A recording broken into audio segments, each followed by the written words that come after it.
So hello and welcome. We're finally back after a bit of a break from over Christmas.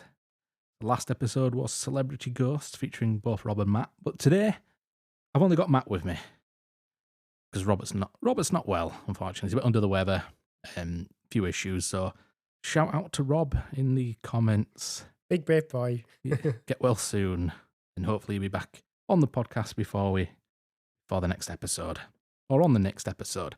So, hello Matt, welcome back. Thank you. It's always a pleasure. It's always a pleasure to have you back. It's easier to edit than with Rob. Don't tell him anyone. So today this is a request that you made, which is about 30 East Drive. As you mentioned, a friend of yours was interested in it. Yeah. So 30 East Drive is the Black Monk House in Pontefract, for those of you who already know. So we'll get into that in a moment.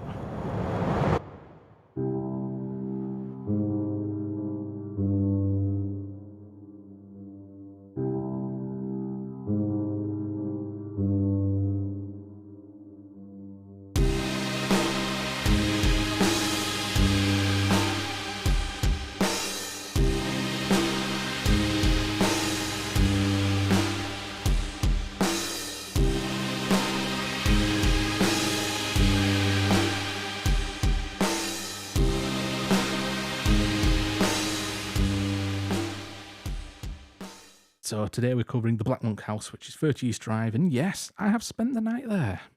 Yeah, this is what one my friend had wanted to do. Shout out to his call sign, Naughty Girl.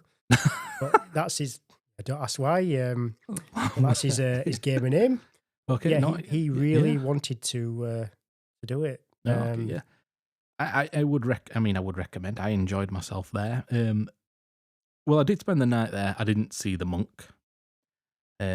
I did record my time there though, so you can watch that. I mean, it's not the greatest of editing. It's early attempts at Paul vs. Paranormal. It's available on my YouTube channel, Paul vs. the Paranormal. And if you're listening to this on YouTube, it'll be in there somewhere. It was my first time really filming and editing, and I just took the camera along with me and filmed. So it's not the greatest of cinematography. And it's nothing like an episode of Ghost Adventures or Most Haunted. There is a couple of bits in there, which I did catch a few things that were a bit strange. There is go to the YouTube channel. They're on there. Eventually after a while, I did edit together a video, which is the evidence. And I use air quotes evidence, because a couple of them are orbs, air quote orbs, which I don't really believe in. It could just be dust. There is a few K2 meters going off. There is the cat balls, which a lot of investigators now use for ghosts to interact with as part of the emotion, basic emotion. Was this activated. just you then? No, it was a group. So I went with my aunt, got tickets for Christmas, and so there was me and my aunt, and then there were about 8 other people, plus the 2 people running the event. And you stayed the whole night? Stayed the whole night, yeah. Did you actually sleep, or? I slept for about an hour or so. Really? Yeah, we bedded down around about 3:30 in the morning, and then we were up again about 7ish. So, Was there any breakfast in the morning? There was some bourbons. Oh, yeah, bourbon biscuits and a cup of tea, and a cup of coffee for me because I don't drink tea. So there's a bit of a highlight video that I've put on there, which shows a bit of the evidence, air quote evidence. I'll have to show my mate, aka Naughty Girl. Yeah, by all means. I mean, you'll have to watch it as well, because I don't think you've watched it either. As Paul vs. Paranormal's biggest fan, he's not doing very good at it. So one of the biggest highlights, though, that I caught on, when we were there was a whistle in the room. It's on the video. It's one of the videos, and it's literally a video. You can obviously, where I'm seeing the camera, I'm aiming the camera at Dan, who's running the event, or one of the people running the event. And between me and Dan, coming from the doorway area, but not outside the door, there's a whistle, and everybody in the room hears it. I can't explain it. The only thing is, you'd think it's somebody. There was literally somebody stood there that went, oh, like I can't do it on this mic, but listen, you watch the video, you'll hear what I mean. I did boost it a little bit. Was it menacing, or did you feel threatened, or? No, it was out of place, and like no, come here, or no. In fact, I'm going to skip straight to YouTube again. I'm curious now. So that was the only thing that you heard. There was a couple of things. We heard. Ah, right, okay. No, I just heard Was that you, Terry? Yeah, like a... Did you whistle? Was that you, Terry? Did you hear it though? Sounded like he. Who's Terry? Terry's one of the other guests. He was sat in the next room over at the time. So we were in what's known as Philip's room, and then there's the corridor, the parents' bedroom at the side, and then Diane's room at the end, and then the bathroom at the other side. And that sounded like it was in the room with us. So that was my. I mean, we jumped a bit far on there with that one. We were, we were going to mention that later on in the podcast, but did it feel cold when you were in there? No, it was. I was spent the entire night in a t-shirt. And what time of year was this? It was August, 21st of August, 2021, I believe, if I remember my dates right. And does anybody live there normally, or? No. So the house itself was bought by Bill Bungay, who was the producer of a film called When the Lights Went Out. The house was occupied by a family prior to that, to him buying the house. We'll get into more detail on the occupants and the family that lived there a bit further in. So we're going to obviously talk about more about the history of the house first. Okay. I do have a bit more about what I did experience, and there is actually one other thing that I'll come to some. In fact, I'll do it now since we're doing all the evidence. So most of the night when we asked for interactions from the monk, we didn't get anything. There's supposedly the monk, a young girl, and a young boy that's at the house. We didn't get pretty much any interactions from any of those. The only time we got interactions was when we asked for Joe, and Joe was the only person that we know for a fact died in that house. And that was Joe Pritchard, who was the dad of the family. He passed away in the 70s. The only time we ever got interactions with anything like the cat ball or the K2 was when we asked for Joe. Asking for the monk, we didn't get anything. So by that, I'd suspect Joe's the only one there, really. At least when we were there. What interactions did you get? The cat ball. So, I mean, it sounds a bit stupid when you say cat balls. They're basically motion-activated little balls that cats can play with that activate when they move them. Okay. Flashlights. All right. But some investigators use them as motion tools, and ask the spirits to move them because it takes very little effort to set them off. And a lot of the time, the only time we got them to go off was when we asked for Joe. The K2 meter, so the K2 meter is an EMF meter, which obviously detects fluctuations in the electromagnetic field. Mm-hmm. They can be disrupted by Wi-Fi, or set off by Wi-Fi and phones, but you've got to be, from testing it myself, you've got to be pretty close to your phone to get it to do out. You've got to practically stick it against your phone, and it will only really go off when the phone's getting a signal. Now, I had my phone on airplane mode all night. Did they tell you to do that? Yeah, they told us to put an airplane mode on. No, did I turn mine off? I might have turned my phone off. And what's that? So there's no interference? Yes, there's no interference. I mean, you're in a residential area. There's always going to be some sort of interference going on. So is the house... Is it like detached, or is it? It's semi-detached, so it's attached to another house next to it. And have they ever experienced that? Oh yeah. So the occupant in the house next door is a lady called Carol. She's the caretaker looking after the house for Bill to, basically go in and clean it, and obviously make sure the house is okay while he's not there.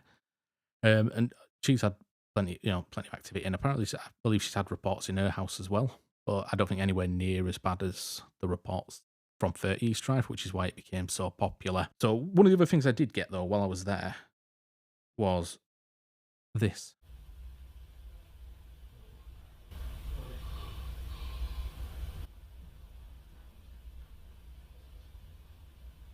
Sounds like somebody breathing, or like they're out of breath, or... It's like a yawny breath. Yeah. Mm. Just somebody going, yeah. Yeah, that's us downstairs. Does that sound? And we're in the kitchen downstairs, so literally just outside the room. You go down the stairs and we're in the kitchen. That was picked up in the room. And there's nobody in there? Nobody in the room, no. It's one of those where it's unexplained. Play it again. I'm just curious to if it was saying something, or... You can hear us downstairs. And you think that's a yawn? It's like a... It won't come up on the mic very well. I can hear it. Yeah. Creepy. And nobody heard out that night? No, not like that. Yeah, but I don't think that's the first time a sound like that's been picked up there. But that was my experiences anyway, what I picked up and what I came across while I was there. We'll get into actually first for East Drive properly now. We'll get a bit of history and what the occupants experienced. All ears in for Naughty Girl to listen to this. Absolutely, yeah. Make sure you open multiple accounts on YouTube and hit subscribe on all of them, and Spotify. Get a few more accounts and hit those like buttons and give us 5-star ratings. That would be fantastic. But now we're on to the history. So most of this information is taken direct from the 30 East Drive page, website. So it's been curated by the owners and investigators that have contributed to the website there. So the remarkable events at 30 East Drive that occurred in the late 60s and early 70s caused much local excitement, with physical events being witnessed by many. Yet it wasn't until some 10 years after the hauntings stopped that a young amateur historian with an interest in the Cluniac monks of Pontefract heard about the case and became the first person to formally investigate. The Black Monk is believed to be a Cluniac monk, had a monastery in the area. So what he uncovered from local newspaper reports sounded almost too good to be true. Poltergeist phenomena, apparently caused by a ghost of a Cluniac monk who had been hanged for rape in the time of Henry VIII. He was apparently hanged for the rape and murder of a young girl, which he threw down a well, which is supposedly said to be underneath, between 30 East Drive and the house next door. And how did he get the name the Black Monk?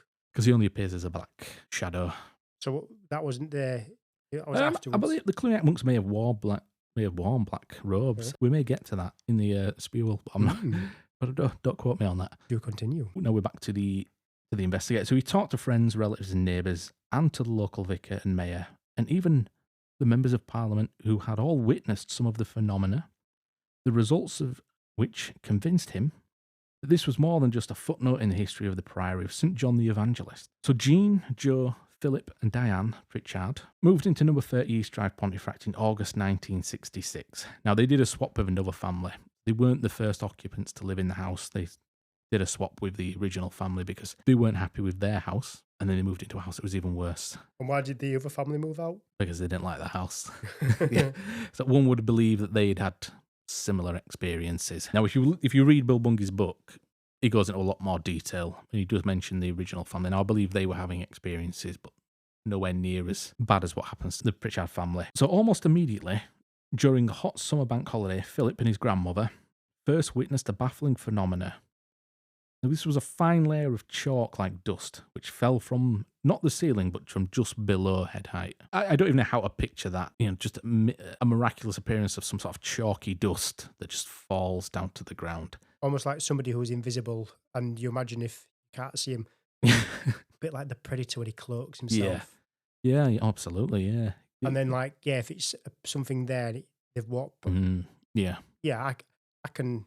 Just about. I mean, I'm trying to picture the white chalky dust. Now, was it like a thick layer of dust that when you walk into your room after you've been out and it's sun's coming through and you can see all that dust going, oh, I need to clean up? Yeah. Or was it I assume it's like a white powdery dust. It says chalk, so I would imagine you've got your when you used to do at school with chalkboard rubbers, whack them together, something like that maybe. In an effort to clean up before Philip's holidaying parents returned, Mrs. Kelly, which is Philip's aunt, who had been fetched by her mother to observe the falling dust. So grandmother went and got her other daughter to come round.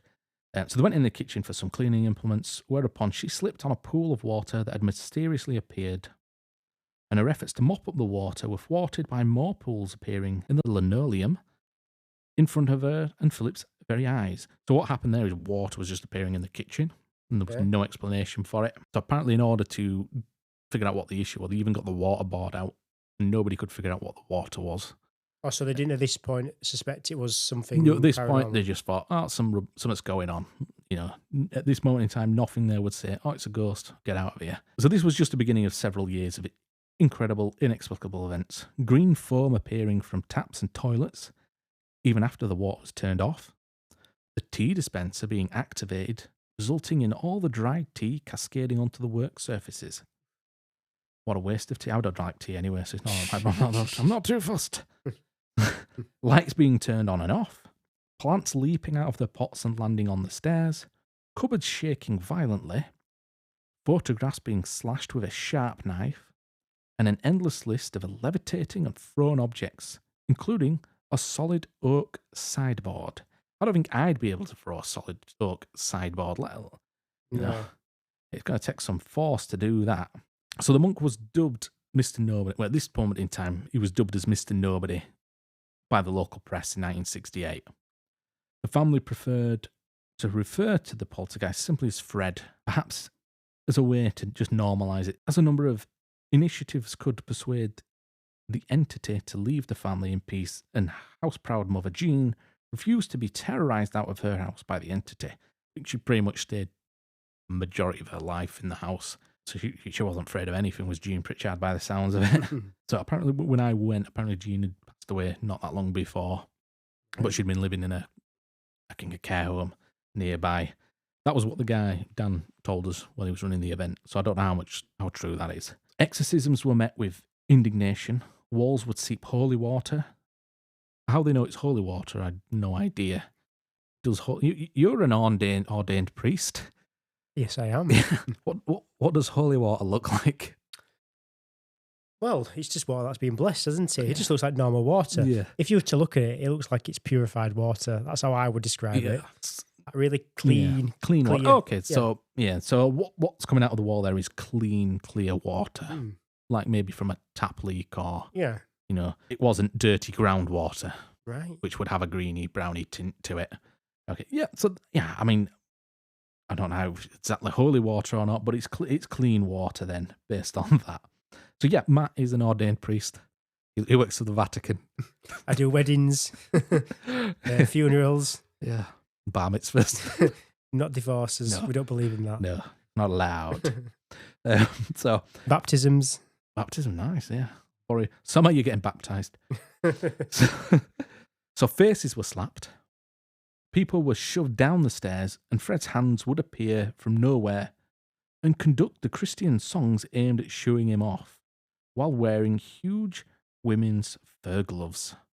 So did this entity target anyone specifically, or pretty much? Well, one member of the family, but we'll get to that. Right. But anybody that went in that tried to exorcise him or move him on seemed to have just been met with a bugger off. Violence. Yeah, pretty much. He wasn't amused. He's like, no, my house, off you go.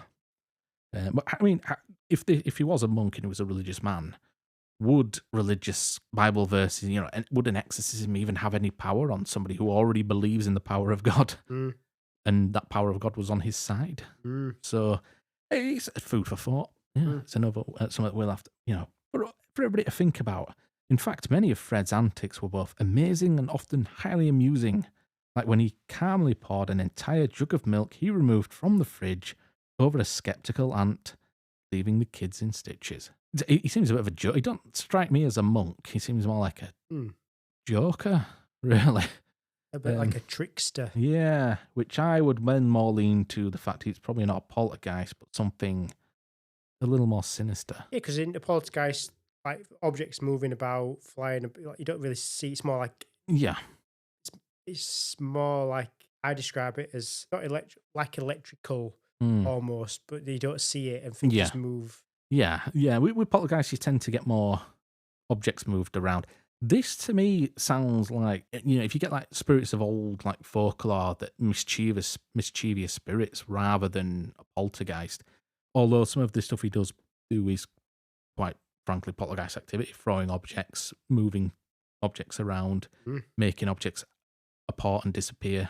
So basically teleporting an object from one place to another. So it makes sense why you'd think it's a poltergeist, but there's that aspect of it to me that screams more demonic or some sort of trickster entity, which there's plenty of those out in there in mythology and, Loki from Norse mythology, trickster. Did he get bored and move to Pontefract after after Ragnarok? So, who knows? So ordinary poltergeists aren't meant to be causing grievous bodily harm, and although Fred caused a few bruises and scrapes and a lot of heart-stopping scares, in particular to Diane, which was the daughter. So she's basically the main focus of the haunting. So the daughter? Yeah, Diane, yeah. So most of the activity centered around her, which anybody who knows poltergeists in particular will know that sometimes poltergeists are said, most of the time poltergeists are said to be caused by the emotional state of an adolescence.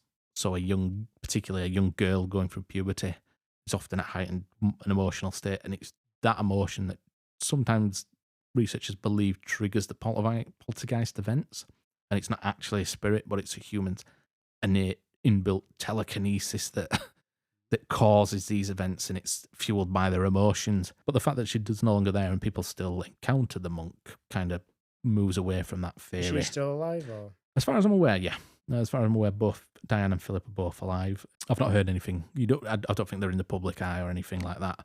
Right. I don't think they get involved with much anymore. So it is rare for a poltergeist to become aggressively violent and cause physical harm. But in the case of Fred, that pretty much was the case. So late on in his residency, while both Philip and Diane were beginning to exit adolescence, the activity reached a new climactic height when Diane's hair stood on end, followed by her being dragged, kicking and screaming up the stairs in an event that left her seriously traumatized with clearly visible finger marks on her throat. Now, if you've ever watched the film When the Lights Go Out, that's pretty much where the film ends. She gets dragged up the stairs. And it's a great film if you've not seen it.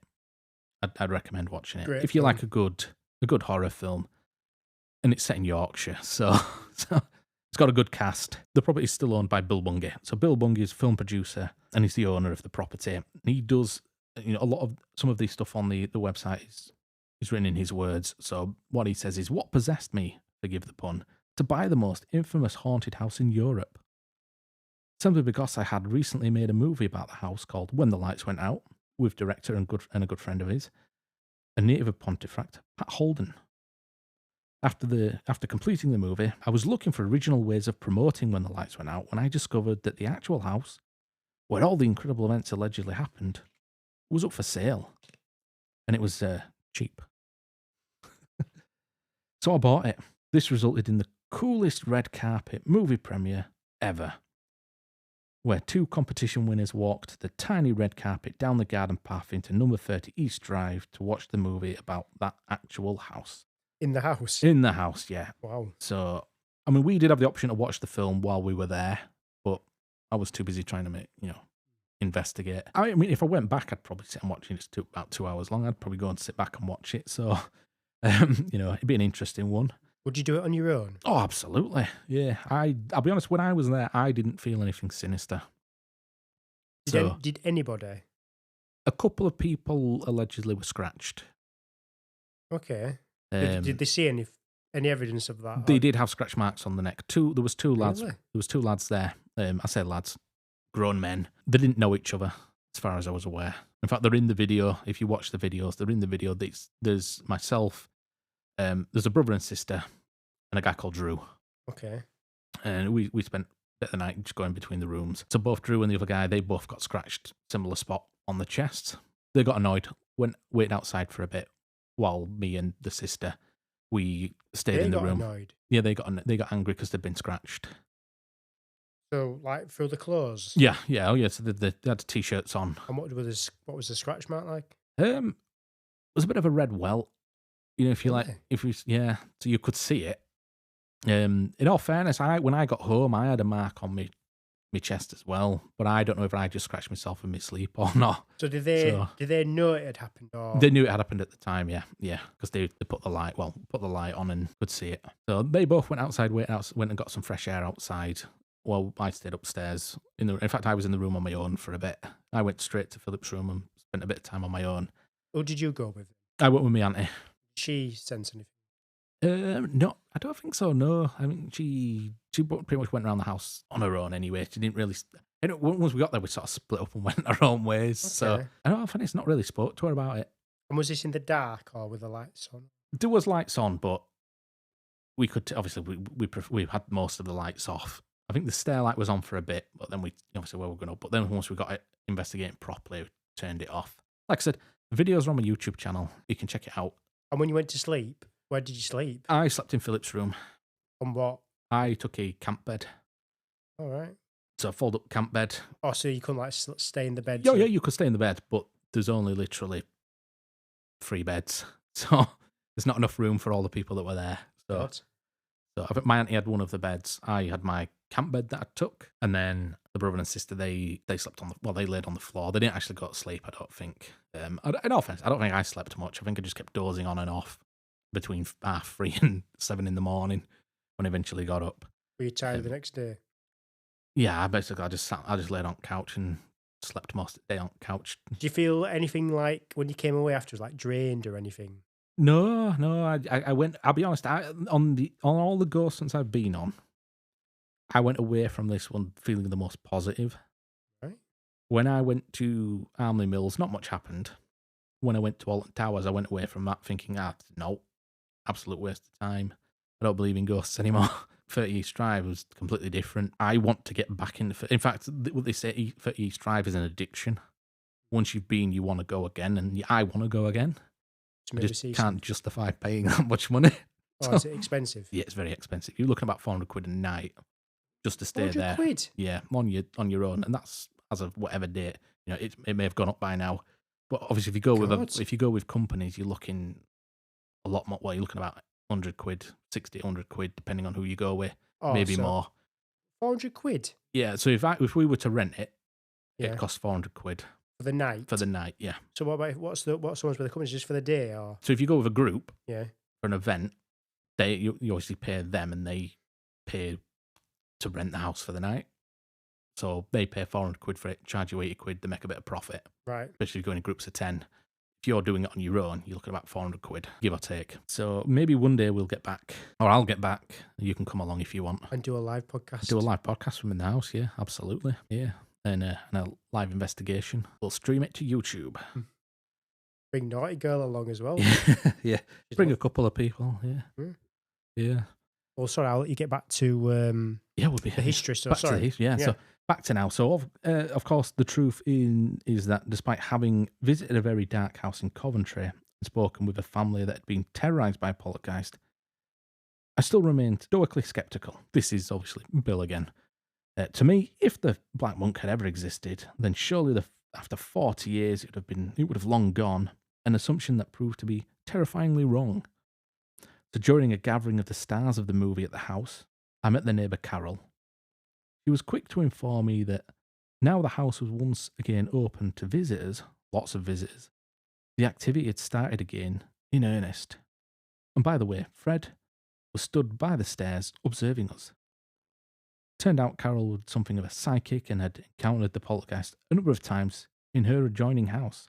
So Carol, the neighbour, she's apparently psychic as well. So she's seen the monk in her house. So the monk he must be haunting that stretch of land, if he's haunting it at all. And they say that's where the well is between the two. Yeah, apparently it's obviously between where the wall is between adjoining the two houses. The well's roughly there. I wonder why it's him and not the. Oh, yeah. We'll get to that. I think I don't know if we skipped over that. So apparently the monk, as punishment, after he was executed for killing and raping the girl, he was thrown down the well as well. Dump the murderer with the victim. It seems logical. Back to Bill. Needless to say, I was reluctant to regard her comments with anything less than the same healthy degree of skepticism I had carried around with me since I was first told the story by Pat some 20 years earlier. For me, the idea of making a movie about a poltergeist that moved into a council house instead of the cliched creaking mansion house or dank medieval castle was a sitter. I didn't feel I needed to believe in the existence of ghosts or poltergeists in order to justify making a movie about them. I mean, come on. Then I met Hannah Clifford and Tasha Connor, the two starlets from my movie, and suggested a photo as a memento. As we posed, a friend took a pic on my iPhone, and a phone with 75% charge went flat and died in a beat. It drained all the energy on his phone. And this was taking a picture in the property? Yeah, absolutely, yeah. So he was just taking a photo in the house, and it just drained the battery. I thought you were going to say there was like something in the background. Yeah, no, well, that'd have been more exciting if there was something in the background. It's just dodgy iPhones, isn't it? Yeah, iPhone in general. So, no, I know what it's like when I had an iPhone. I'd wake up in the morning, it'd be dead by dinner time. Leave that Bluetooth on, that Wi-Fi still on. Yeah. You're in you.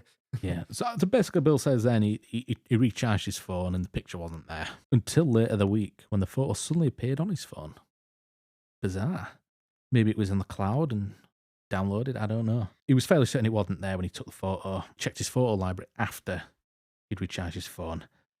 And then the stories started coming in from Carol, the neighbour, and now key holder of the house.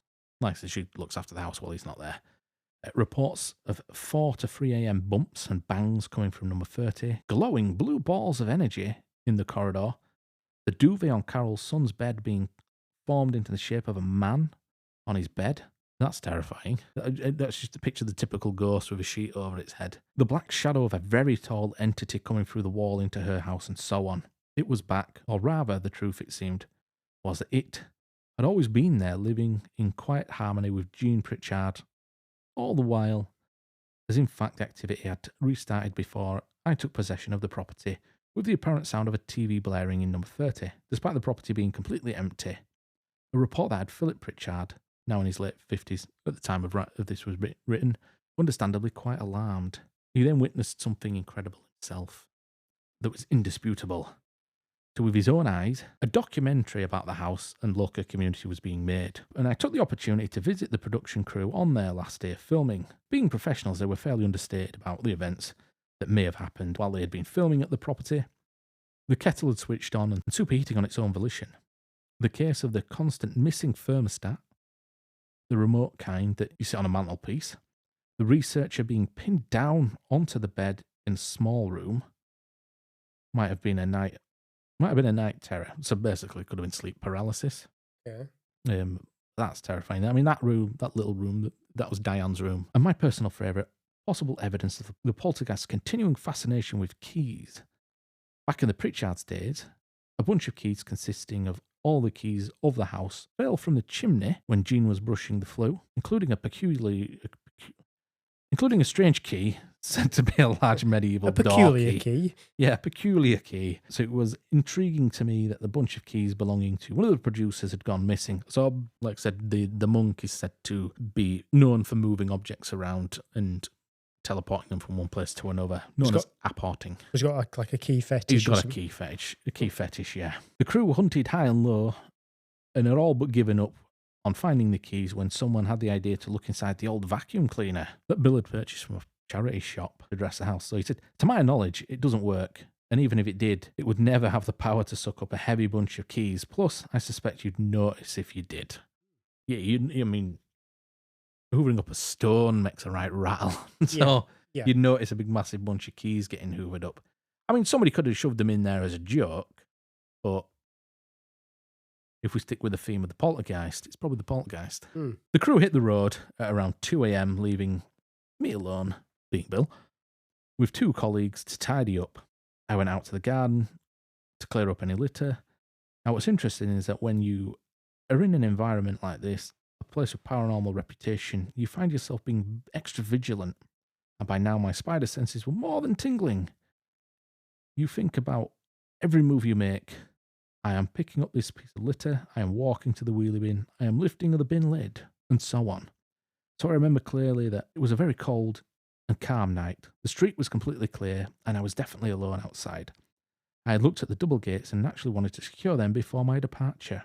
One side of the wrought iron double gates was open, so I closed it. I dropped the plunger down into the hole and pushed, using a bit of effort, a concrete block against the gate, securing it firmly. So he secured the gate with a big rock, really.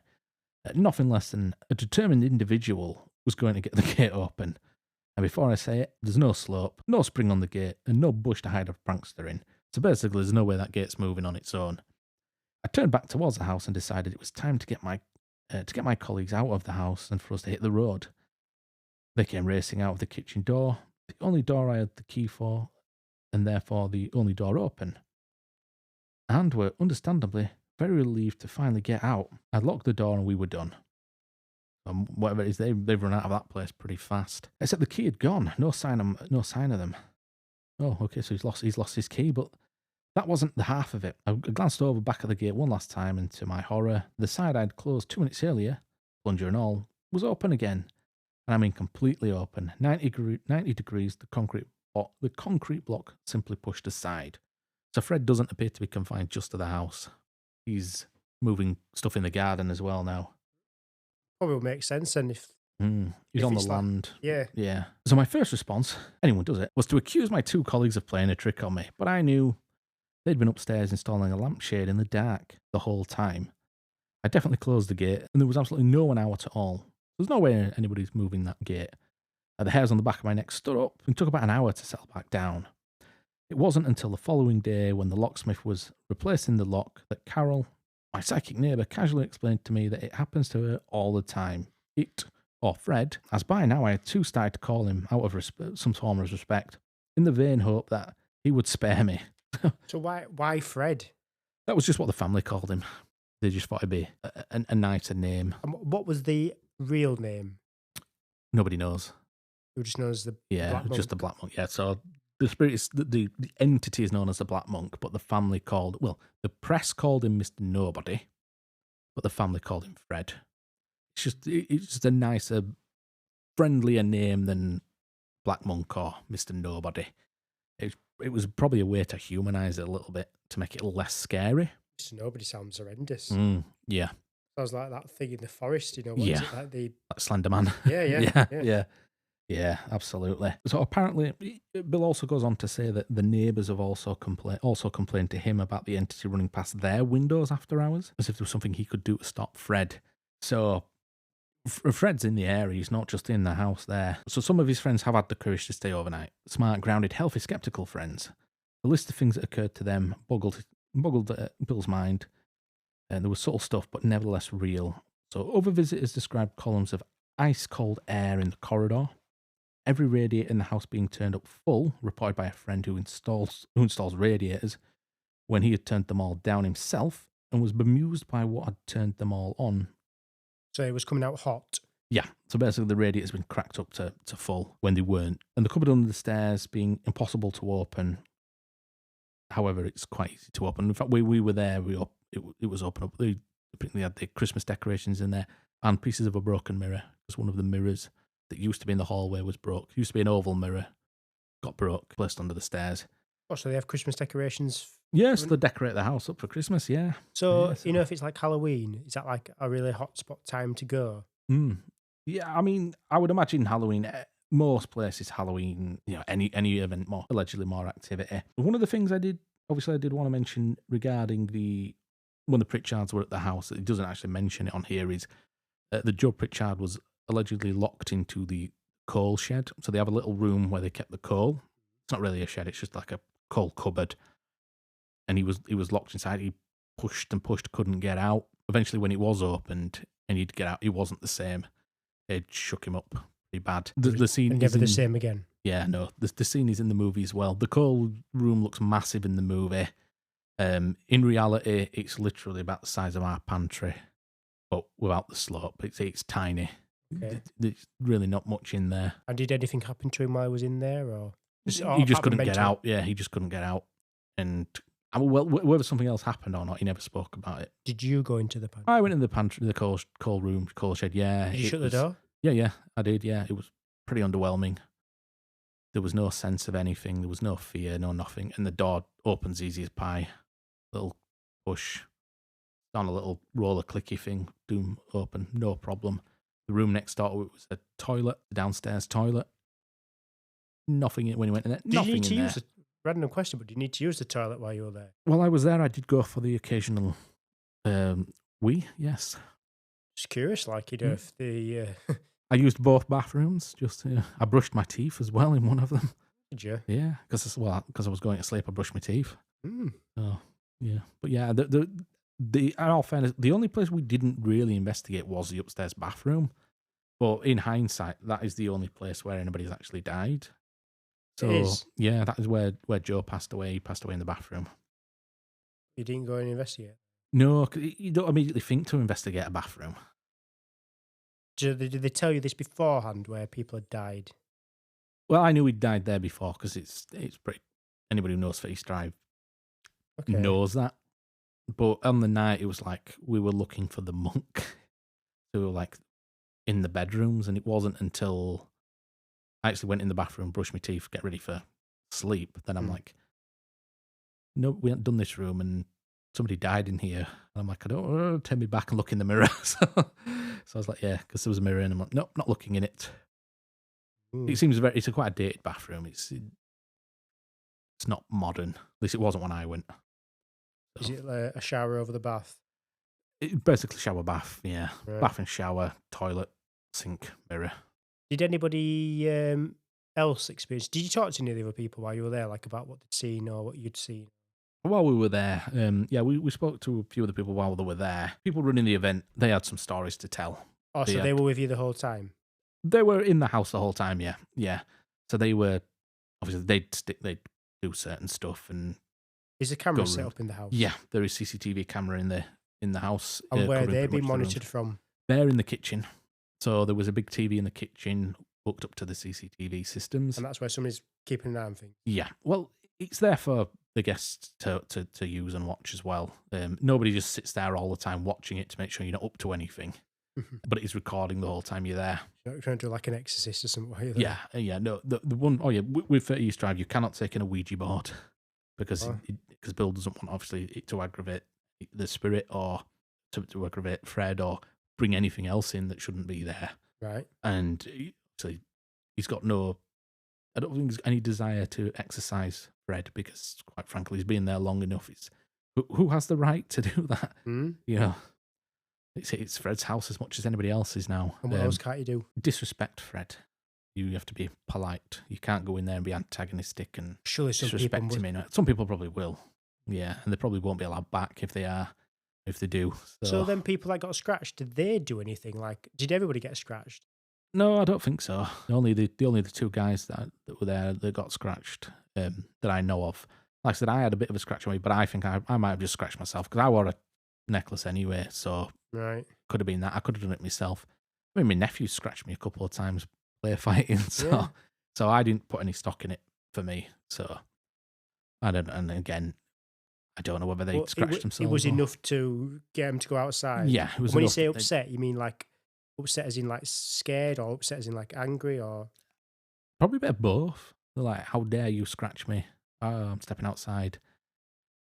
It could have been an overreaction. Could have been planned, maybe. I mean, I don't know. It could. I'm not going to say anybody's that fake. They didn't know each other. No, they didn't know each other. No, Drew came from down south, and the brother and sister were from Leicestershire area. They used to deliver papers to Jimmy Savile.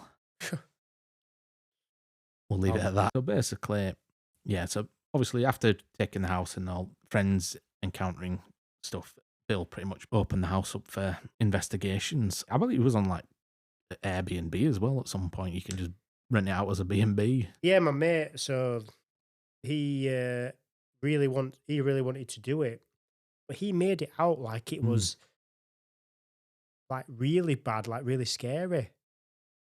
I'm not making light of what you experienced. Your experience sounds more like you experienced something, but it was like more pleasant. Like you didn't get that. Yeah, I didn't feel anything in there that I would have considered it oppressive or demonic in any way or have you poltergeist. I'll be honest. Yeah, I mean, have I ever encountered anything like that? Probably not. So would I technically know what it felt like?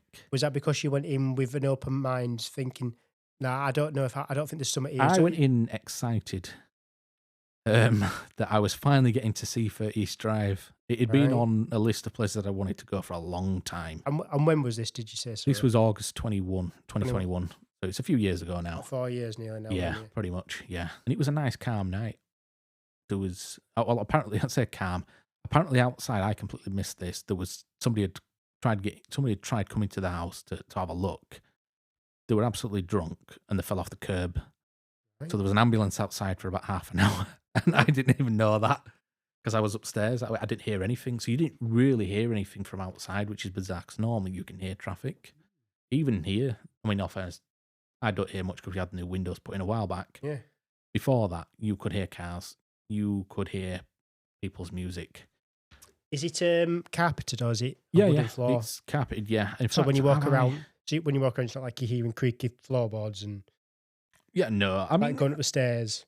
There'll be some sort of... the stairs themselves, and I will point this out, the stairs themselves were a bit wonky, in my opinion. They were a bit lopsided. Going down them felt like I was going forward. I was going to fall forward. That, to me, is just how old stairs are. And with them not being my stairs, I wasn't used to walking them. So if you go somewhere like old mills and stuff, they tend to shake because they've been walked. They've been walked on a lot. Yeah.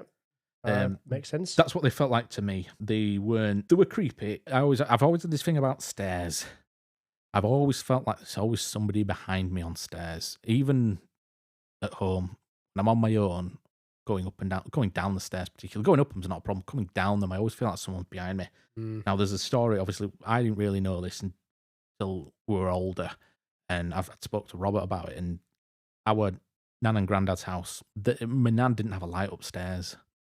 So whenever you were coming down the stairs, it always felt like somebody was there waiting at the top watching you go down. Okay. And it creeped the hell out of me for so many years. Obviously, when she passed away. And was there something? I don't know. I never looked back. Never dared look back. But only going down? Yeah, just going down them. So for record of the podcast, I'm showing Matt pictures of 30 East Drive. From what I took on the day. In fact, I did take a few photos while I was there, so I must have had my phone on. So, carpeted room. So, that's Philip's bedroom. So, I basically slept there. What's that?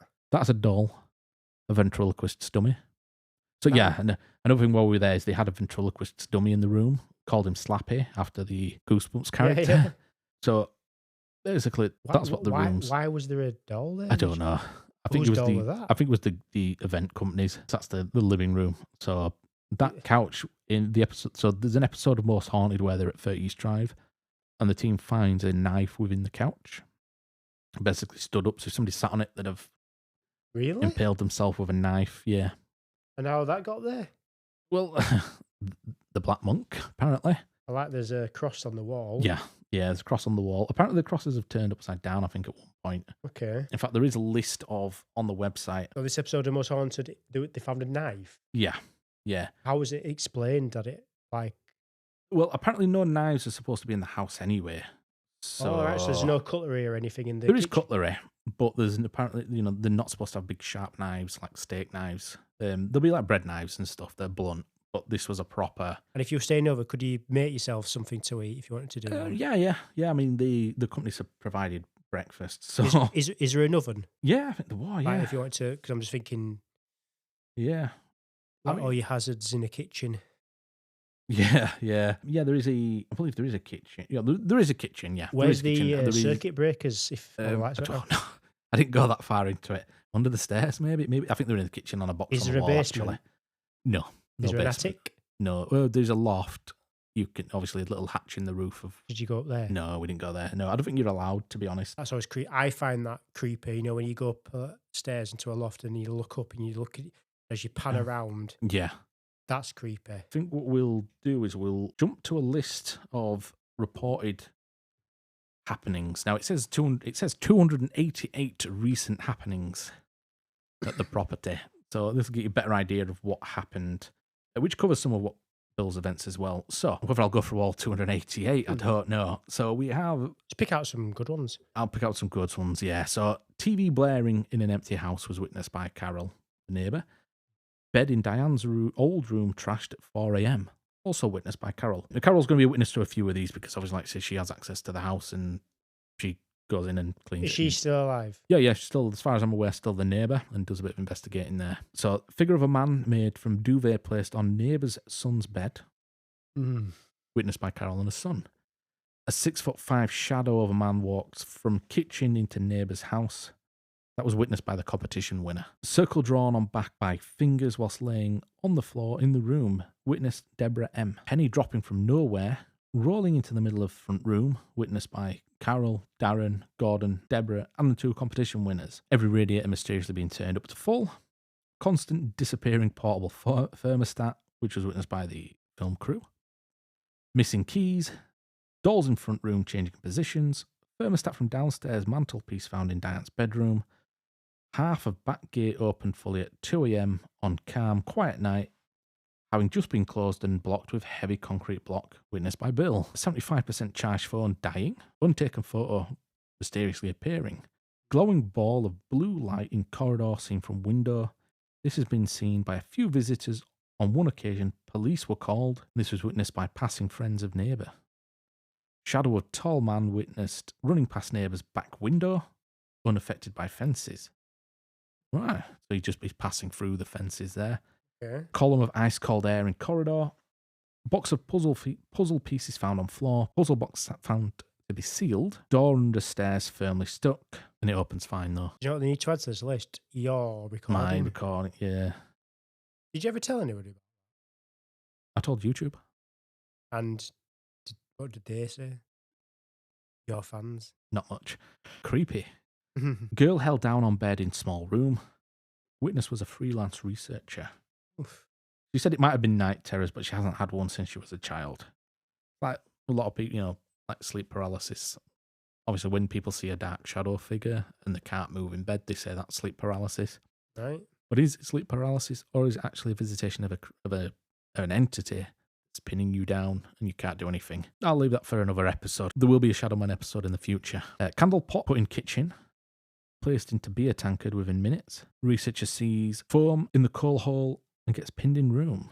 Oh, so somebody else got pinned in there as well, not just Joe.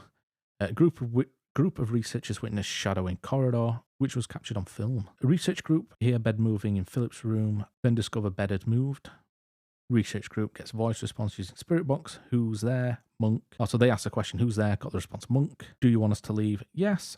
Then voice says, December 1974. Later, a piece of newspaper marked December is found under the researcher's seat. Running footsteps upstairs and growl from cupboard under the stairs. So heavy bang from upstairs in empty house.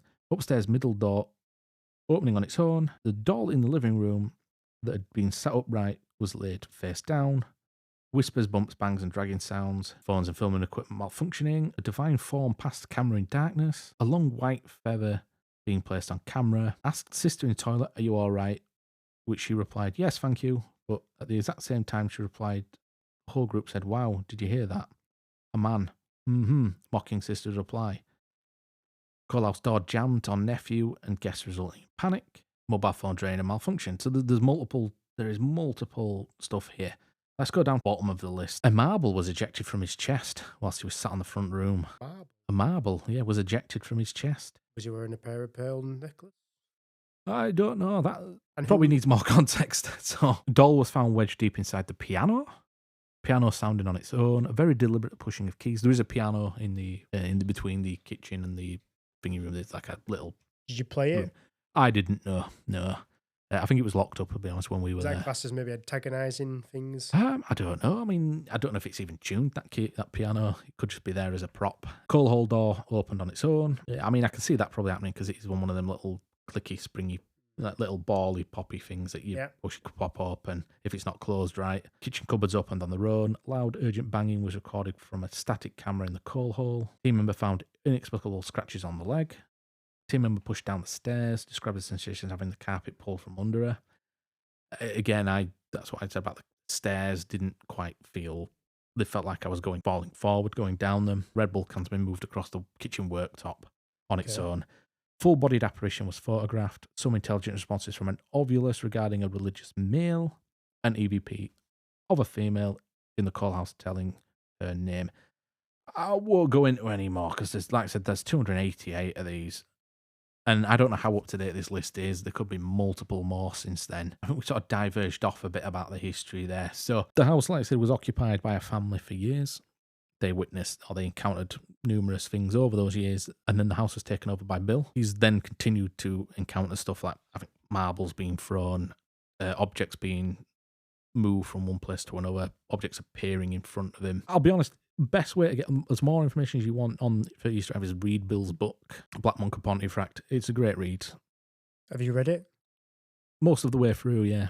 Yeah, I've got a little bit more to go. Yeah, it's a great book. It does have QR codes so you can scan, and that leads you to pictures.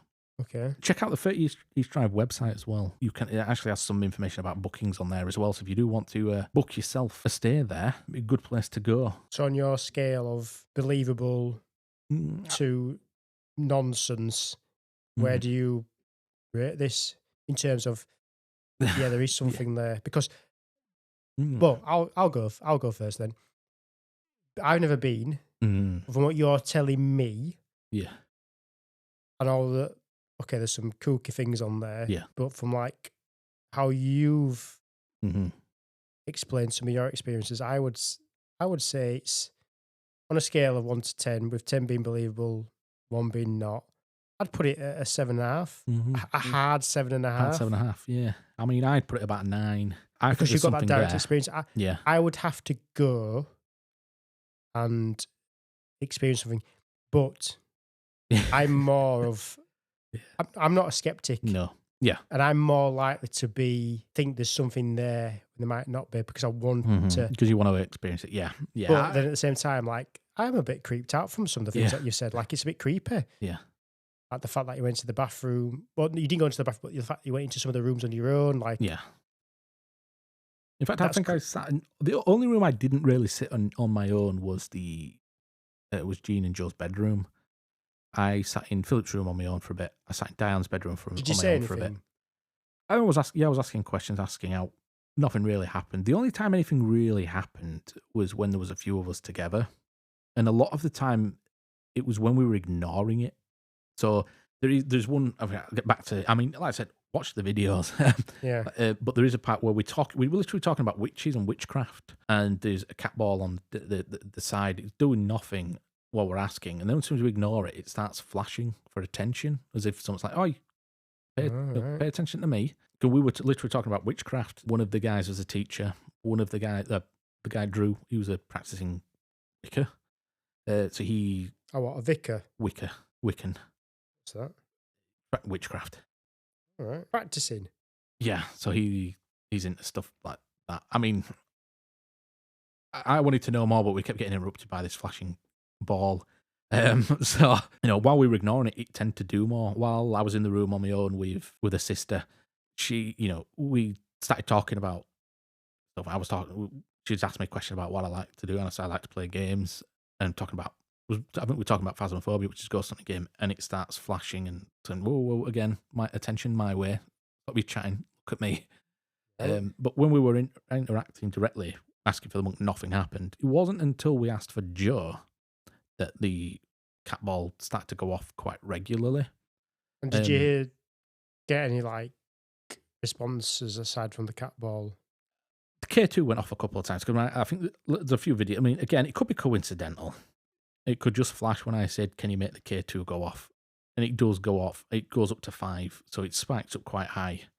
Again, if I was to do this, if I was to go again, I'd be had a bit more measures in place to stop maybe possible contamination. Because while you're there with a group, there is other people in other rooms. So there's always potential for noise contamination. So when you're asking questions that you may misinterpret something, you don't know whether they're using their phones at the time or not. Some people were walking around taking photos. Whether they're on airplane mode or not, I don't know. And we don't know interference from outside, but I'd probably take more precautions, a bit more scientific about the approach if I went again. So you're saying then on your paranormal... My paranormal, yeah. Trademark that. Yeah. On your paranormal scale... Yes, on my paranormal. It was a 9. Yeah, it was a 9. Yeah. I think there's something there. That's the thing, is that now? Yeah. You've got to use that. The paranormal scale. Yeah. That's trademark. Yeah. Yeah, the paranormal. Yeah, I like that. Yes, the paranormal scale. On a paranormal scale of 1 to 10, I'd put it a pretty heavy 9. I think there's definitely something there. You should end all your podcasts with your scale of believable to non-believable. Yeah, absolutely, yeah. That's a good one. That. Yeah, this is now season 2. So yeah, I mean, there's definitely something there. Whether it's the monk or the young girl or a young boy, there's no evidence I don't believe there's any actual evidence of them being there. But definitely Joe passed away there. So if anything is there now, it possibly would be him. Because let's face it, if it was my house and random people had started coming into it, I'd be like, what you doing, marble room? Yeah. See, it would be interesting to know, because it's focused on one family who sound like they're there for quite a while. But what about all the families previously? There was only one, and they moved. They did the house swap. They moved out pretty much within a month or two of being there. Right. I believe the first chapter of Bill's book actually covers the original family that lived there. So yeah. But like I said, it's a good read, worth having a read of if you get a chance. Yeah. I think we've run over a lot more, and I don't even know if we've covered everything I was going to cover in there. Like I said, watch the film, read the book, visit the website. Check out some other podcasts about the subject as well, because there's plenty of podcasts on this. There's plenty of other videos of people going. Where can we watch the film? The film you can get on, I believe it's on Prime. It was on Prime at one point. I think I might have to, I thought I'd seen it, but I think it might be something else I'm thinking about. Yeah. It's called When the Lights Went Out. In fact, there's actually a link on the website to watch the movie. Right. So you may be able to watch it there. But yeah, we'll end it there. So as always, it's been a pleasure to be back. How do I end these now? Stay scary, stay spooky. Yeah, we'll leave it there. So as always, I've been Paul, thankfully joined by Matt. Thank you again, Paul. It's a pleasure having you here. Look forward to the next one, and we'll catch everybody else on the next one as well. Stay spooky. Good night.